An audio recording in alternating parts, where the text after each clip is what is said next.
बिस्मिल्लाहिर्रहमानिर्रहीम। अस्सलाम वालेकुम students, I am Mohammad Usman Ali, your mathematics teacher. Students, आज के लेक्चर में हम चैप्टर नंबर 2 को स्टार्ट करने जा रहे हैं। सेकेंड ईयर का चैप्टर नंबर 2 है डिफरेंशिएशन का। इस चैप्टर में हम सीखेंगे कि हम डिफरेंट फंक्शंस के डेरिवेटिव्स कैसे ले सकते हैं, हमारे पास डेरिवेटिव लेने के कौन कौन से फार्मूलाज हैं। हम रेट ऑफ चेंज के बारे में डिस्कस करेंगे और बहुत सारी चीज़ें हैं जो इस चैप्टर में हम सीखेंगे। आइए चैप्टर का आगाज़ करते हैं। चैप्टर नंबर 2 बुक 2 का हम स्टार्ट करने जा रहे हैं। क्या है हमारे पास chapter? Differentiation.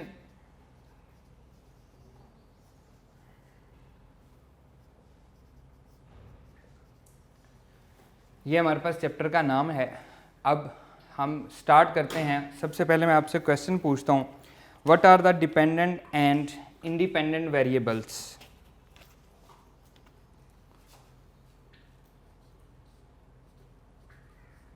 What are the dependent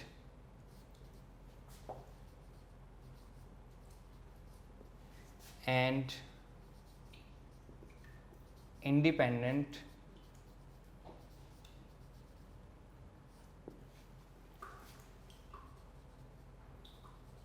variable? जी स्टूडेंट्स, डिपेंडेंट और इंडिपेंडेंट वेरिएबल्स क्या होते हैं?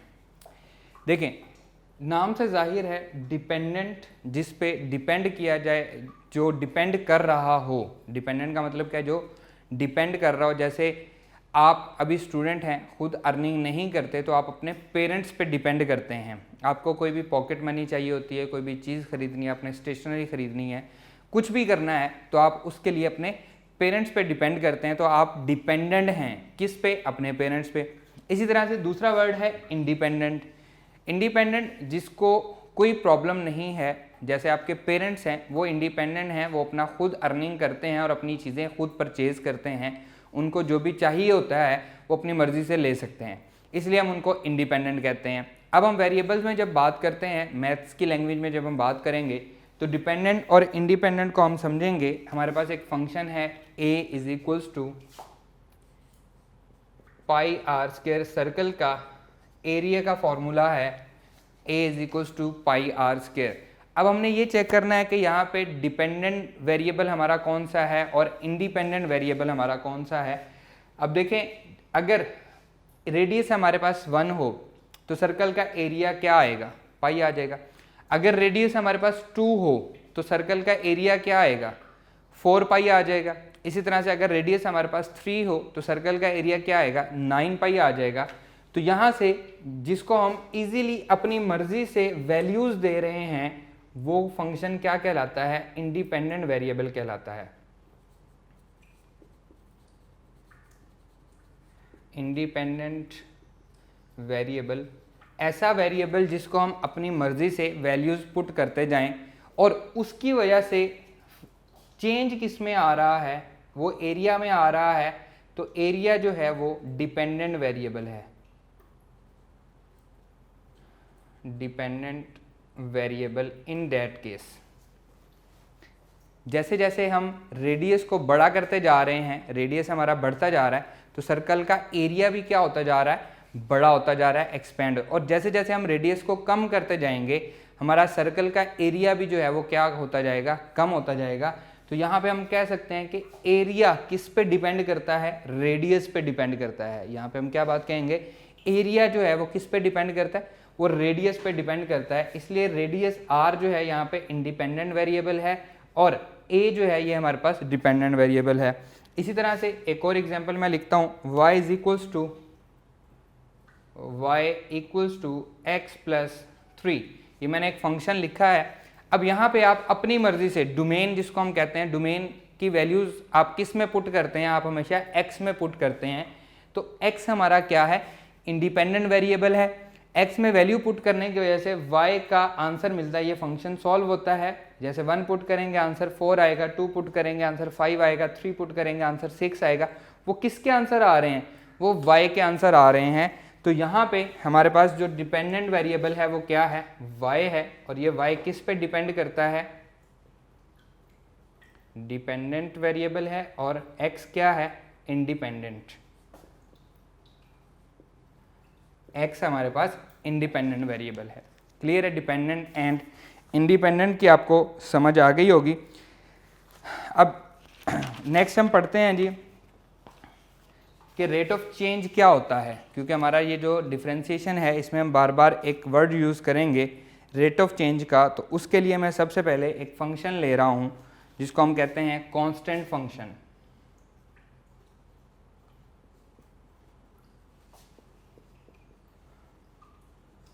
कांस्टेंट फंक्शन, कांस्टेंट फंक्शन के लिए हम क्या करते हैं जी, y is equals to f of c से हम इसको रिप्रेजेंट करते हैं।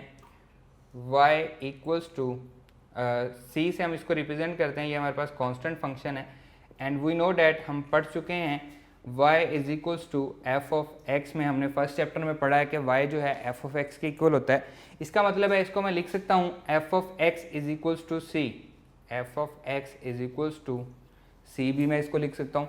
दोनों एक ही बातें हैं, दोनों में कोई डिफरेंस नहीं है, जैसे हमने फंक्शन को रिप्रेजेंट किया।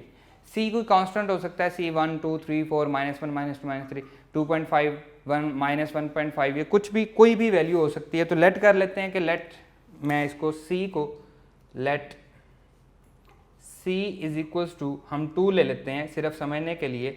अब हमारे पास जो फंक्शन बन गया है f of x is equals to 2 बन गया है, ये हमारे पास क्या है, एक कांस्टेंट फंक्शन है। F of x is equals to 2 हमारे पास क्या है, कांस्टेंट फंक्शन है। हम यहाँ पे इसको लिख सकते हैं f of x is equals to 2। अब मैं इसमें डोमेन पुट करता हूँ। कांस्टेंट फंक्शन की डोमेन क्या है, ऑल रियल नंबर। आप जो मर्जी चाहे वैल्यू आप इसमें पुट कर दें, इसको कोई प्रॉब्लम नहीं होता। हम इसमें 1 पुट करते हैं, एफ ऑफ 1, आंसर क्या आएगा, 2 आएगा, क्योंकि यहाँ पे तो x है ही नहीं तो उसमें चेंज नहीं होना। हम इसमें 2 पुट करते हैं, एफ ऑफ 2, आंसर फिर भी 2 आया।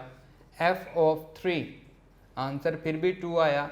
एफ ऑफ 50, x की जगह मैंने 50 पुट किया, आंसर फिर भी 2 आया। 100, आंसर फिर भी 2 आया। 1000 पुट करें, आंसर फिर भी 2 ही आएगा। जो मर्जी वैल्यू आप पुट कर लें, पॉजिटिव में नेगेटिव में, जितनी बड़ी मर्जी या जितनी छोटी मर्जी वैल्यू पुट कर लें, आंसर क्या आता है, 2 ही आता है। तो हमारे आंसर में कोई चेंज आया है, कोई चेंज नहीं आया, वो 2 ही रहा है। तो इसका रेट ऑफ चेंज क्या होगा, वो 0 है, कोई चेंज ही नहीं आ रहा। रेट ऑफ चेंज क्या हो गया, 0 हो गया। हम यहाँ पे लिखेंगे रेट ऑफ चेंज, यानी कि इसमें कोई चेंज अगर आता तो हम उसकी डिस्कस करते हैं। यहाँ पे तो चेंज ही नहीं आ रहा। Of constant function, constant function is 0। Constant function का जो रेट ऑफ चेंज है वो क्या है, 0 है। अब हम बात करते हैं, एक लीनियर फंक्शन हम ले लेते हैं, या हम आइडेंटिटी फंक्शन पहले ले लेते हैं। F of x is equals to x ले लेते हैं। ये हमारे पास क्या है, आइडेंटिटी फंक्शन है। 1 पुट करेंगे, आंसर 1 आएगा। 2 पुट करेंगे, आंसर 2 आएगा। F of 1 equals to 1, answer आ रहा है। एफ ऑफ 2, आंसर आ रहा है 2। एफ ऑफ 3, आंसर आ रहा है 3। एफ ऑफ 4, आंसर आ रहा है 4। एफ ऑफ 50, आंसर आएगा जी 50। एफ ऑफ 100, आंसर क्या आएगा जी, 100 आएगा। एंड इसी तरह अप टू सोन, आप जो वैल्यू पुट करोगे वही आपका आंसर आएगा, क्योंकि हमें पता है कि इसकी डोमेन भी क्या होती है, -∞ से +∞ तक इसकी डोमेन होती है। अब यहाँ पे अगर हम तरतीब से जब हमने वैल्यू पुट की 1 2 3 4 5 6 7 8 9 0 -1 -2 -3 -4, सब पे जो डिफरेंस आ रहा है आंसर में वो 1 का आ रहा है। 1 के बाद 2 आ रहा है, 2 के बाद 3 आ रहा है, मैं आंसर की बात कर रहा हूँ। 3 के बाद 4, 4 के बाद 5, 5 के बाद 6, 6 के बाद 7। इसी तरह अगर हम नेगेटिव की तरफ जाएं तो 1 से पीछे क्या आएगा, 0, 1 का डिफरेंस है। 0 से -1 पुट करेंगे, 1 का डिफरेंस है।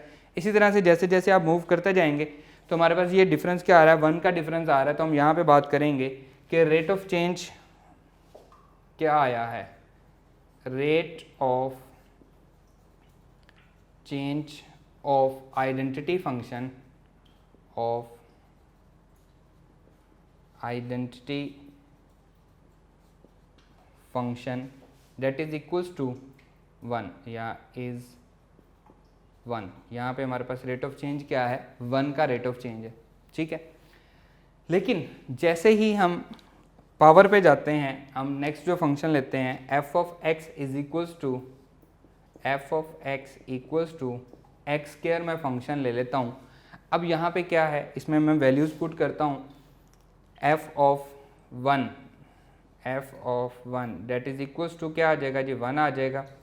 एफ ऑफ 2 पुट करें, आंसर क्या आएगा, 4 आ जाएगा।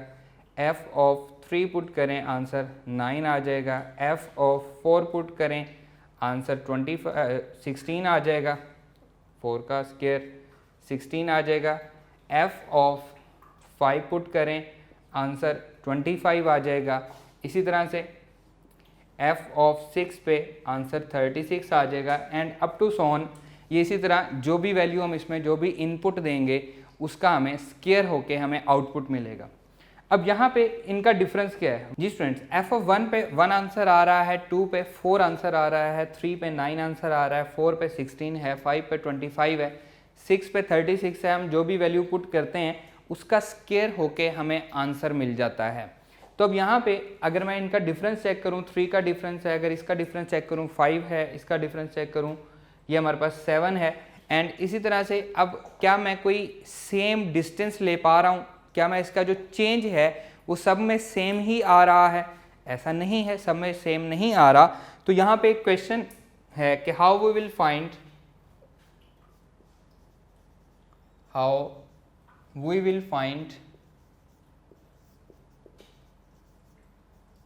the rate of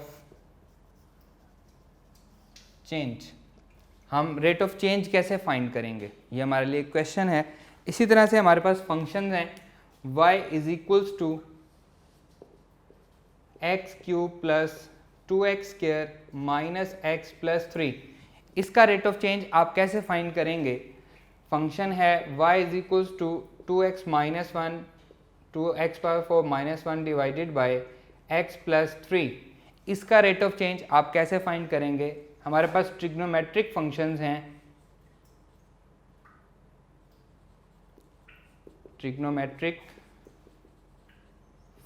हैं, इनका रेट ऑफ चेंज आप कैसे फाइंड आउट करेंगे, एक्सपोनेंशियल फंक्शंस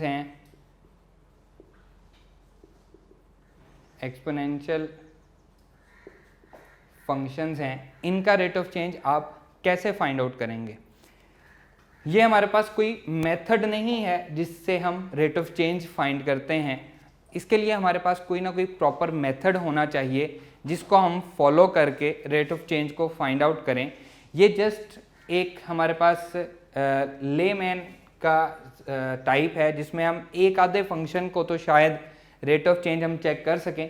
जैसे हमने यहाँ पे चेक कर लिया कि इसका रेट ऑफ चेंज 0 आ रहा है, हमने यहाँ पे चेक कर लिया कि ये हमारे पास रेट ऑफ चेंज 1 आ रहा है, लेकिन हम हर फंक्शन के साथ ये काम नहीं कर सकते। इसके लिए हमें किसी ना किसी प्रॉपर मेथड को फॉलो करना पड़ेगा। अब हम मूव करते हैं अपने उस प्रॉपर मेथड पे जिसके ज़रिए हम रेट ऑफ चेंज को फाइंड आउट कर सकें। आइए स्टार्ट करते हैं जी स्टूडेंट्स। अब हम स्टार्ट कर रहे हैं रेट ऑफ चेंज को समझना चाहते हैं हम कि रेट ऑफ चेंज एक्चुअली है क्या और ये वर्क कैसे करता है और हम रेट ऑफ चेंज फाइंड कैसे कर सकते हैं, वो हम पढ़ते हैं। हमारे पास एक फंक्शन है y is equals to f of x, y equals to f of x. इसे मैं कह लेता हूँ ये हमारे पास क्या है जी, इक्वेशन नंबर 1 है। अभी जस्ट आप इस पर कॉन्सेंट्रेट करें कि ये एक्चुअली होने क्या जा रहा है, फिर मैं साथ साथ चीज़ों को रिलेट करता जाऊंगा और इसको हम समझते जाएंगे। अब मैं करने क्या जा रहा हूँ, मैं y में और x में एक छोटा सा चेंज ला रहा हूँ। वो चेंज क्या हो सकता है, अब यहाँ पे फ़र्ज़ करें मैं यहाँ पे खड़ा हूँ, मैं थोड़ा सा इधर हो गया, ये भी एक चेंज है, बिल्कुल माइनर सा चेंज है लेकिन चेंज तो है। आप बाइक ड्राइव कर रहे हैं, यकदम जंप आया, आपको स्पीड स्लो करनी पड़ी, फिर आप ने जंप क्रॉस किया, उसमें कुछ ना कुछ चेंज तो आया। हो सकता है आप पहले 60 किलोमीटर पर आवर की स्पीड पे जा रहे हो, आपको यकदम ब्रेक लगानी पड़ी और फिर वो चेंज हो गया, वो चेंज तो है। इसी तरह से और बहुत सारे चेंज हैं जिनको मैं साथ साथ डिस्कस करूंगा। अभी हम फंक्शन की बात करते हैं। फंक्शन में क्या है, हम एक छोटा सा मामूली सा चेंज ले लेते हैं जिसको हम डेल्टा से रिप्रेजेंट करते हैं। y में अगर हम चेंज लेते हैं तो y को हम लिखते हैं y plus delta y that is x में जो चेंज आएगा उसको हम लिखेंगे x प्लस डेल्टा एक्स। जो माइनर सा चेंज हमने लिया है वो हमने क्या लिया है, y में जो चेंज लिया है उसको हमने डेल्टा y से रिप्रेजेंट कर दिया, और जो x में चेंज लिया है उसे हमने डेल्टा x से रिप्रेजेंट कर लिया। ये हमारी इक्वेशन होगी 2, और इसको मैं नाम दूंगा स्टेप 1 का। हम नेक्स्ट जो भी काम करेंगे हम इन स्टेप्स को याद रखेंगे। ये हमारे पास क्या है जी, स्टेप 1 है कि हम उसमें चेंज लेके आए हैं। जो भी फंक्शन हमें दिया गया था उसमें हम मामूली सा चेंज लेके आए हैं। अब क्या करेंगे जी, सब्ट्रैक्ट इक्वेशन 2 फ्रॉम इक्वेशन 1, या इक्वेशन 1 फ्रॉम इक्वेशन 2,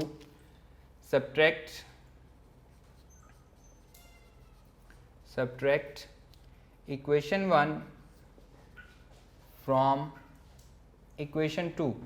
इक्वेशन 1 में से इक्वेशन 1 को इक्वेशन 2 में से हम क्या कर देंगे, सब्ट्रैक्ट कर देंगे। That will be equals to y plus delta y minus y, left hand side से लेफ्ट हैंड साइड सब्ट्रैक्ट हो गई, f of x plus delta x minus f of x, right hand side से right hand side subtract हो गई, left hand side से left hand side subtract हो गई, right hand side से right hand side subtract हो गई। इसको हम क्या कहेंगे, ये हमारे पास क्या है, स्टेप 2 है, स्टेप 2। अब y से y कैंसिल आउट हो गया, यहाँ पे बचा delta y, that is equals to delta y equals to f of x plus delta x minus f of x। ये जो हमारे पास इक्वेशन बनी है इसे हम क्या कहते हैं, चेंज इन फंक्शन। ये जो हमारे पास इक्वेशन बन गई है इसे हम कहते हैं चेंज इन फंक्शन। जो हमारे पास फंक्शन आया था, ये हमारे पास जो फंक्शन था उसमें जो चेंज आया है वो ये लिखा हुआ है। चेंज तब्दीली को डेफिनेटली हम पढ़ चुके हैं, उसकी मैंने डिफरेंट एग्जांपल भी दी। अब हम साथ साथ उन एग्जांपल को, ये सिंपल सी बात है, ये क्या है, फंक्शन में चेंज है, ये क्लियर। अब हम बढ़ते हैं अपने स्टेप 3 पे, divided by delta x on both side, divided by delta x on both sides. दोनों साइड्स को डेल्टा एक्स से डिवाइड कर देते हैं और इसे हम क्या कहेंगे, that is called step 3। That will be equals to delta Y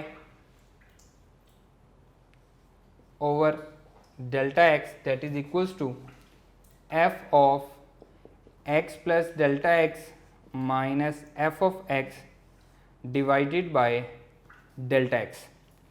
ये हमारे पास क्या आया है, that is called average rate of change।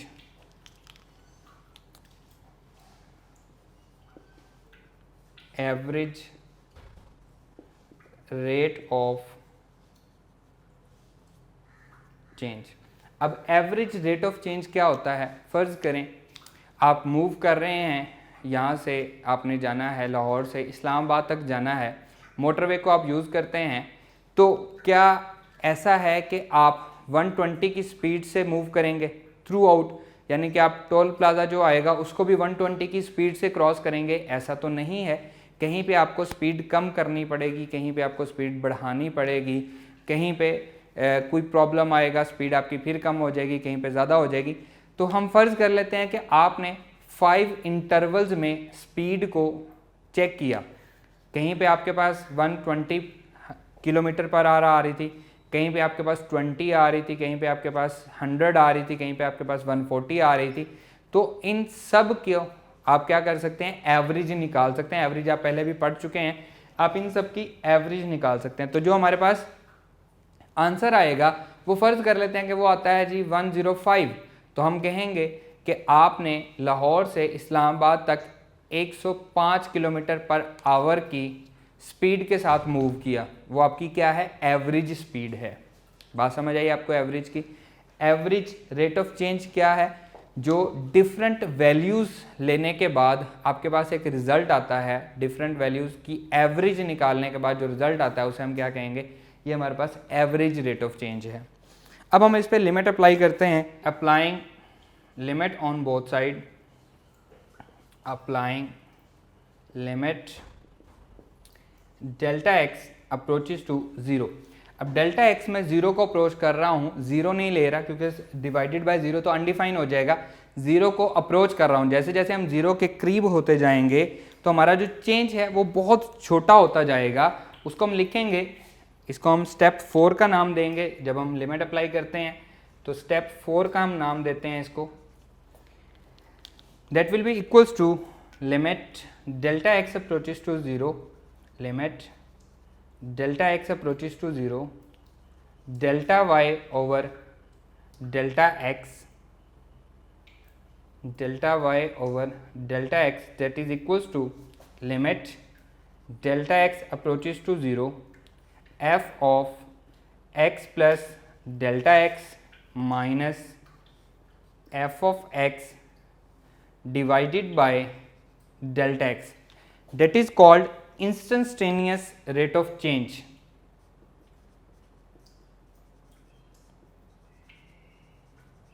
Instantaneous rate of change, जो यकदम एक लम्हे में चेंज आया है उसे हम क्या कहते हैं, इंस्टेंटेनियस रेट ऑफ चेंज। आप ड्राइव कर रहे हैं, यकदम आगे जंप आ जाता है, स्पीड ब्रेकर आ जाता है, तो आपको यकदम ब्रेक अगर लगानी पड़ती है तो वो क्या कहलाता है, इंस्टेंटेनियस रेट ऑफ चेंज कहलाता है। तो यहाँ पे हम इसकी डेफिनेशन लिखते हैं डेरिवेटिव की, the instantaneous rate of change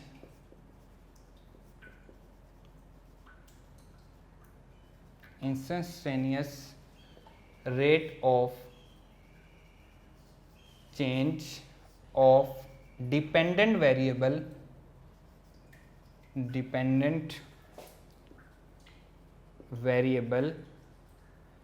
with respect to independent variable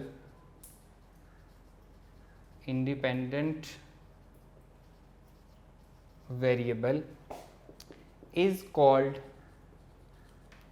derivative,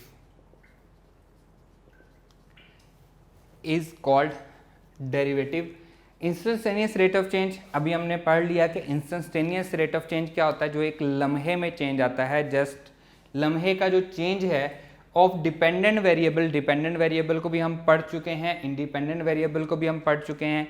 dependent variable का with respect to independent variable जो इंस्टेंटेनियस रेट ऑफ चेंज है उसे हम क्या कहते हैं, डेरिवेटिव कहते हैं। और ये हमारे पास डेरिवेटिव की ही डेफिनेशन है। लेफ्ट हैंड साइड जो है that is equals to, left hand side को हम लिखते हैं डी वाई, क्योंकि डेल्टा वाई में चेंज है, d y over d x से रिप्रेजेंट करते हैं।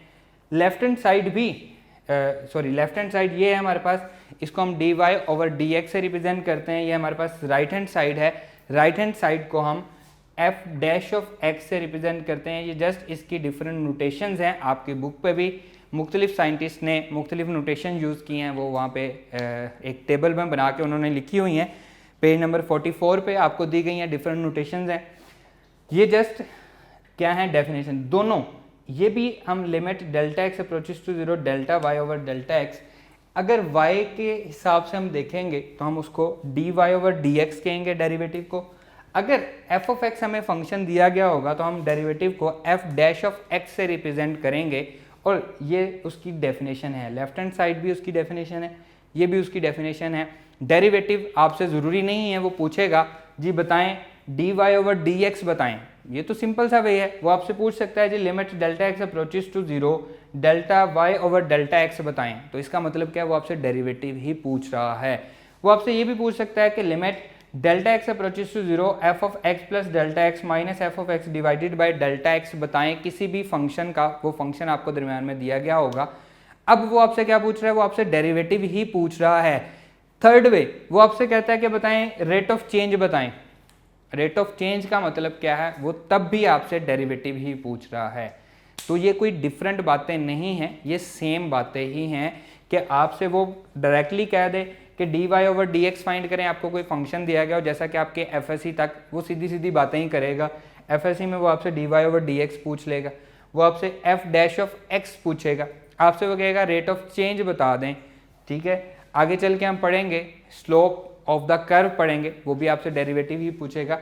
जब आप एंटी टेस्ट में जाएंगे तब आपसे वो डिफरेंट वेज के साथ क्वेश्चन पूछ सकता है। वो आपसे लिमिट में यहाँ पे आपको फंक्शन दिया गया होगा, उस फंक्शन का डेरिवेटिव पूछ सकता है, लेकिन ये एंटी टेस्ट की बातें हैं। यहाँ पे अकॉर्डिंग टू एफएससी वो थोड़ा सा सीधी सीधी बातें ही पूछता है आपसे। डेफिनेशन आपको क्लियर है जी। The instantaneous rate of change of dependent variable with respect to independent variable, बड़ी एक फेमस है आपके फिजिक्स की एग्जांपल है जी। स्पीड का अगर हम रेट ऑफ चेंज लेते हैं विद रिस्पेक्ट टू टाइम तो वो क्या होता है, एक्सेलेरेशन होता है। Very good.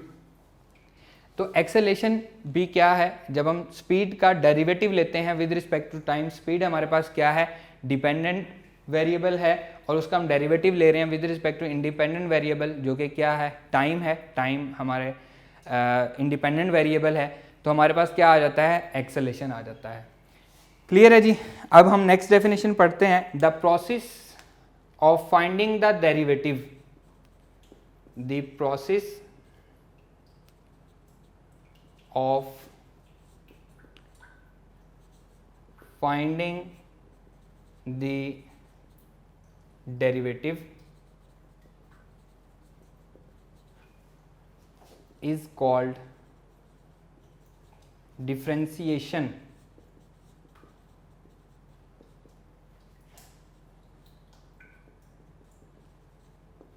The process of finding the derivative is called differentiation. Derivative को जो फाइंड करने का प्रोसेस है उसे हम क्या कहते हैं, डिफरेंशिएशन कहते हैं। अब यहाँ पे देखें, ये हमारे पास इसका प्रोसेस है। हम क्या करते हैं जी, मैं इसको रिपीट कर रहा हूँ जो आपको समझाने के लिए, प्रोसेस समझाने के लिए कि हम डेरिवेटिव को कैसे फाइंड करेंगे, क्योंकि हमारी जो एक्सरसाइज 2.1 है और एक्सरसाइज 2.2 है उसमें इसी के रिलेटेड क्वेश्चन होंगे।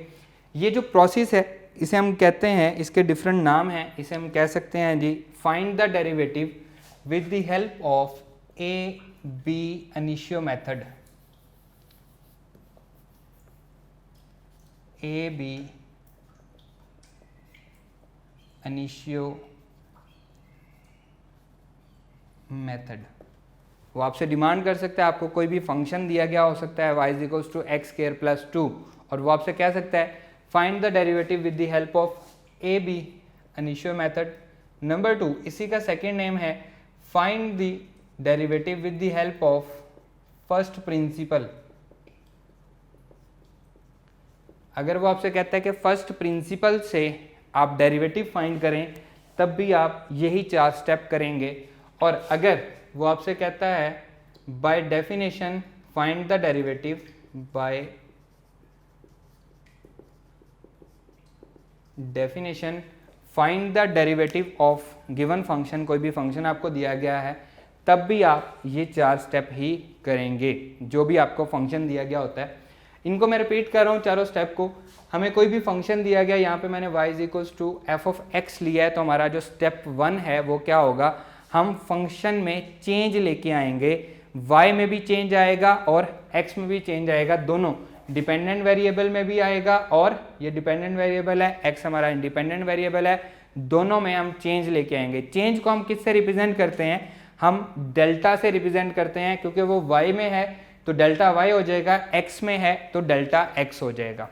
बात समझ आ गई। चेंज को हम किससे रिप्रेजेंट करते हैं, डेल्टा से। अगर वो y में है तो डेल्टा y हो जाएगा, और अगर वो x में है तो डेल्टा x हो जाएगा। अब ये फंक्शन बन गया y प्लस डेल्टा y, उसमें मामूली सा थोड़ा सा चेंज आ गया है, थोड़ा सा। इसी तरह से x में भी, ये हमारा स्टेप 1 है, इसे हमने कहा था इक्वेशन 1, ये हमारे पास इक्वेशन 2 है। Subtract equation 1 from equation 2, left hand side से लेफ्ट हैंड साइड सब्ट्रैक्ट होगी, राइट हैंड साइड से राइट हैंड साइड सब्ट्रैक्ट होगी, तो हमारे पास delta y is equals to f of x plus delta x minus f of x आ गया। और इसे हम क्या कहेंगे, that is change in function. इसको हम क्या नाम देंगे, चेंज इन फंक्शन का नाम देंगे। Divided by delta x on both side, delta x से डिवाइड करेंगे दोनों साइड पे, तो ये हमारे पास क्या बनेगा, स्टेप 3 बनेगा। और डिवाइड होने के बाद ये जो बन गया है f of x plus delta x minus f of x divided by delta x, that is equals to average rate of change. यानी कि अगर हमें एवरेज रेट ऑफ चेंज को रिप्रेजेंट करना है तो हम इस तरह से उसको रिप्रेजेंट कर सकते हैं। Applying limit delta x approaches to 0, जैसे जैसे डेल्टा x 0 को अप्रोच करेगा ये हमारे पास क्या होता जाएगा, limit delta x delta y over delta x equals to limit delta x approaches to zero f of x plus delta x minus f of x divided by delta x. तो इसे हम क्या कहेंगे, इंस्टेंटेनियस रेट ऑफ चेंज कहेंगे। और rate of change actually क्या है, ये हमारे पास डेरिवेटिव ही है। रेट ऑफ चेंज का मतलब क्या है, हमने क्या फाइंड करना है, डेरिवेटिव ही फाइंड करना है। ये इसको रिप्रेजेंट करने के वे हैं, अगर y के साथ है तो limit delta x approaches to delta y over delta x, इसको हम d y over d x कहेंगे। क्योंकि ये एफ ऑफ एक्स के साथ है तो इसे हम एफ डैश ऑफ एक्स कहेंगे। और इसे क्या नाम दिया है, स्टेप 4 का नाम दिया है। ये 4 स्टेप आपने करने हैं, स्टेप 1, स्टेप 2, स्टेप 3, स्टेप 4। इनके नेम क्या हैं, ab initio method, first principle, by definition, ये तीनों एक ही चीज़ के नाम हैं। क्लियर स्टूडेंट्स, आपसे वो क्वेश्चन पूछ सकता है, जैसा कि अभी मैं यहाँ पे क्वेश्चन करता हूँ। हमने अभी रिपीट किया, पढ़ा था f y is equals to c के बारे में हमने पढ़ा था, तो उसको मैं दोबारा ले रहा हूँ। उसका मैं with the help of first principle या with the help of definition या ab initio मेथड, आप कुछ भी कह सकते हैं जी। y is equals to c हमारा फंक्शन था, इसका मैं डेरिवेटिव फाइंड करने लगा हूँ with the help of definition, या हम कह सकते हैं with the help of first principle, या हम कह सकते हैं with the help of ab initio method. तो देखें जी, सेम उसी तरह से हम सारा काम करेंगे।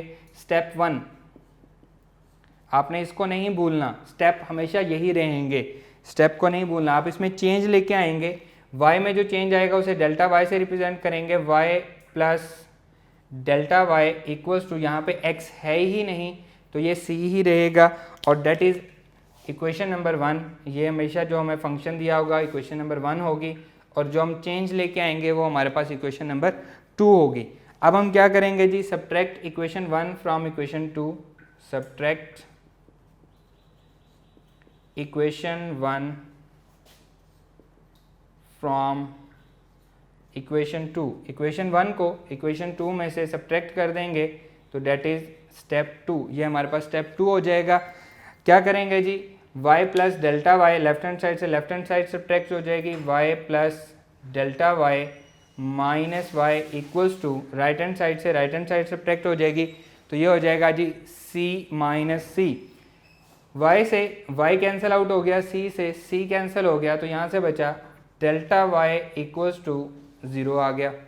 ठीक है जी, ये हमारे पास स्टेप 2 कंप्लीट हो चुका है। अब हम स्टेप 3 क्या है जी, इसको डिवाइड करेंगे। स्टेप नंबर 3 क्या होगा जी, ये होगा हमारे पास डिवाइडेड बाय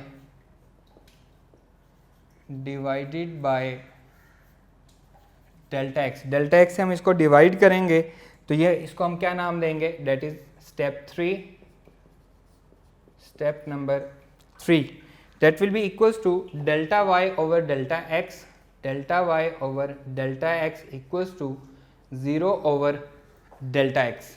क्लियर, ये हो जाएगा जी delta y over delta x equals to 0 हो जाएगा। 0 डिवाइडेड बाय समथिंग 0 ही होता है। अब हम क्या करेंगे जी, step number 4, applying limit delta x approaches to 0, applying limit delta x approaches to 0, और इसे हम नाम देंगे स्टेप 4 का। That will be equals to limit delta x approaches to 0, delta y over delta x, left hand side पे भी limit apply हो गई, limit delta x approaches to 0, और यहाँ पे क्या है 0 है, इस पे भी हमारे पास लिमिट अप्लाई होगी।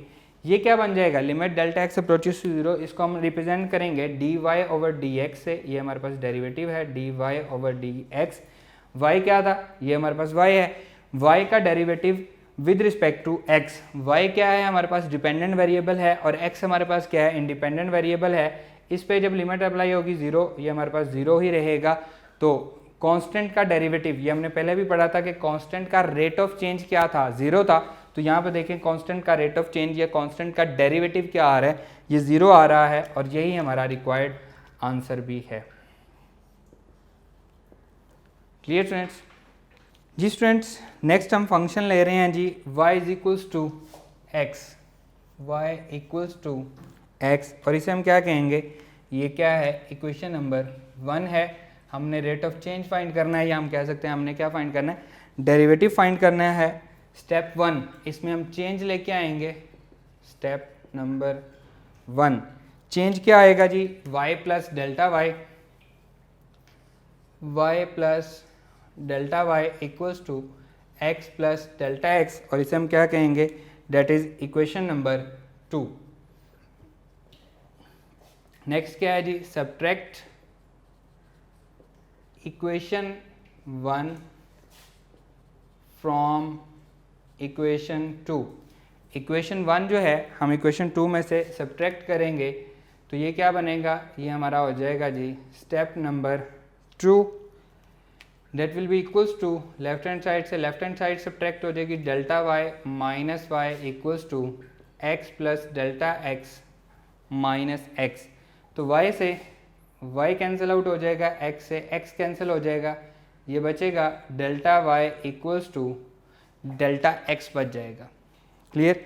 स्टेप नंबर 3 क्या है जी, divided by delta x on both side, divided by delta x on both sides, दोनों साइड्स को डेल्टा x से डिवाइड करेंगे, that is called step number 3। ये अपने स्टेप ऐसे ही याद रखने हैं, हमारे पास 2 एक्सरसाइज हैं जिनमें हम ये बार बार यूज़ करेंगे। Delta y over delta x equals to delta x over delta x. तो ये क्या आंसर करेगा जी, ये हमारे पास 1 आंसर करेगा। Delta y over delta x equals to क्या आ जाएगा, 1 आ जाएगा। और यहाँ पे आएगा जी step number 4, applying limit, applying limit delta x approaches to 0।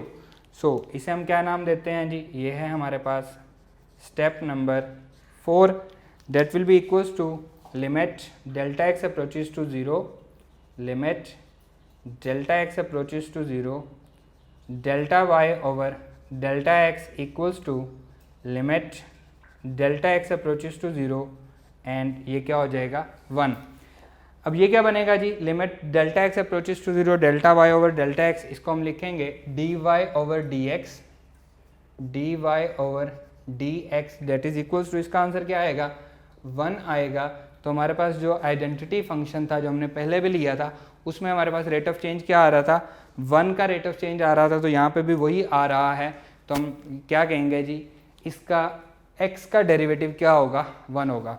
तो ये 2 बातें आपने याद रखनी है। पहले हमने कौन सा लिया है, कांस्टेंट फंक्शन का। कांस्टेंट फंक्शन जो भी आएगा 3, 2, 5 जो भी कांस्टेंट वैल्यू आएगी, कांस्टेंट का डेरिवेटिव हमेशा क्या होगा 0, और x की पावर 1 जब भी आएगी उसका डेरिवेटिव क्या होगा 1 होगा। अब हम मूव करते हैं नेक्स्ट। हमने जो थर्ड फंक्शन लिया था वो लिया था y is equals to x square, हम उसको चेक करते हैं जी। नेक्स्ट हम कर रहे हैं y equals to x square, इसको हम क्या लेते हैं जी, ये हमारे पास क्या है, इक्वेशन नंबर 1 है, इक्वेशन नंबर 1। इसका हम डेरिवेटिव फाइंड कर रहे हैं with the help of ab initio method, हम कह लें, हम फर्स्ट प्रिंसिपल कह लें, हम बाय डेफिनेशन कह लें, आप इसको जो भी नाम देंगे, हम इसका डेरिवेटिव फाइंड कर रहे हैं। तो स्टेप नंबर 1 हमारे पास क्या है जी, स्टेप नंबर 1 हम चेंज लेके आते हैं किसमें, y में, डिपेंडेंट वेरिएबल में, और विद इंडिपेंडेंट वेरिएबल में। तो ये बनता है y plus delta y equals to x plus delta x whole का स्क्वायर। तो यहाँ पे हम स्क्वायर ओपन करेंगे, ये बनेगा y plus delta y equals to x square plus 2x delta x plus delta x का स्क्वायर, और इसे हम कह लेंगे, ये क्या है, हमारी इक्वेशन नंबर 2 है। स्टेप नंबर 2 क्या है जी, subtract equation 1 from equation number 2। ये इसको हम नाम देते हैं स्टेप नंबर 2 का। तो सब्ट्रैक्ट करेंगे जी, that will be equals to y plus delta y left hand side minus y, ये हमारे पास हो जाएगी equals to x square plus 2x delta x plus delta x का स्क्वायर माइनस एक्स स्क्वायर, तो एक्स स्क्वायर से x square cancel, y से y cancel, बचा क्या, delta y equals to 2x delta x plus delta x का square. Third step क्या है जी, divided by delta x, divided by delta x, ये हमारे पास क्या है, स्टेप नंबर 3 है। डेल्टा एक्स से डिवाइड करेंगे, that will be equals to delta y over delta x equals to 2x delta x over delta x plus delta x over, ये हमारे पास स्क्वायर है, डिवाइडेड बाय डेल्टा एक्स, दोनों के साथ अलग अलग डिवाइड हो गया, तो ये आया delta y over delta x equals to 2x plus delta x, क्योंकि डेल्टा एक्स से ये डेल्टा एक्स कैंसिल हो गया, इससे ये हमारे पास स्क्वायर कैंसिल हो गया, तो यहाँ पे बचा 2x और यहाँ पे बचा डेल्टा एक्स। यहाँ पे सेम इसी तरह से स्टेप नंबर 4 होगा जी, अप्लाइंग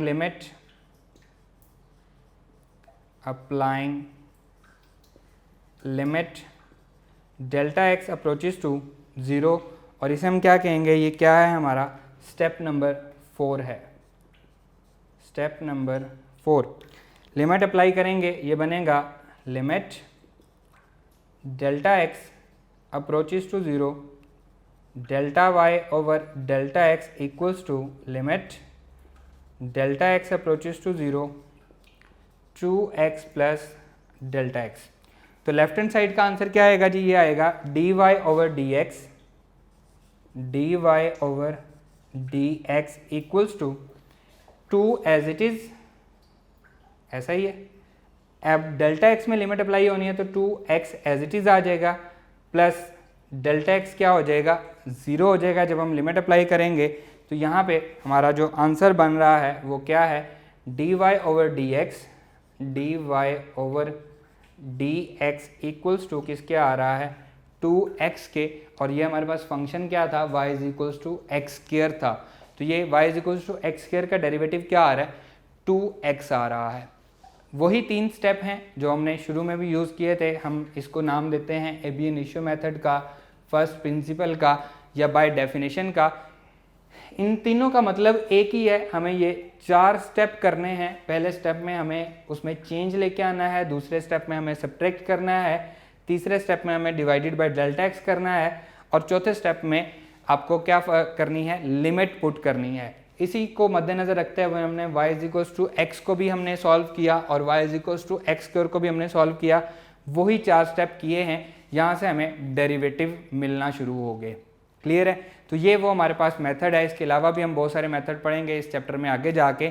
अभी आपके पास जो क्वेश्चन आएंगे उन क्वेश्चन में वो आपसे डिमांड करेगा कि find the derivative with ab initio method, by first principle या बाय डेफिनेशन। तीनों एक ही बातें हैं। इस तरह के आपके क्वेश्चन होंगे एक्सरसाइज 2.1 और 2.2 के सारे क्वेश्चन इसी तरह के हैं।